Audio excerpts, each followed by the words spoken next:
అటుకులు పల్లీలతో ఇలా హెల్దీగా లడ్డు చేయండి. జ్యూసీగా సాఫ్ట్గా తినే కొద్దీ తినాలనిపిస్తుంది.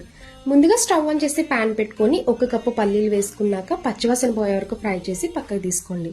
అదే ప్యాన్లో 1/2 టీ స్పూన్ నెయ్యి, 1 కప్పు అటుకులు వేసుకొని ఇలా ఫ్రై చేసి మిక్సీ జార్లో వేసుకోవాలి. 3 యాలక్కాయలు వేసుకొని ఇలా పౌడర్లా మిక్సీ చేయండి.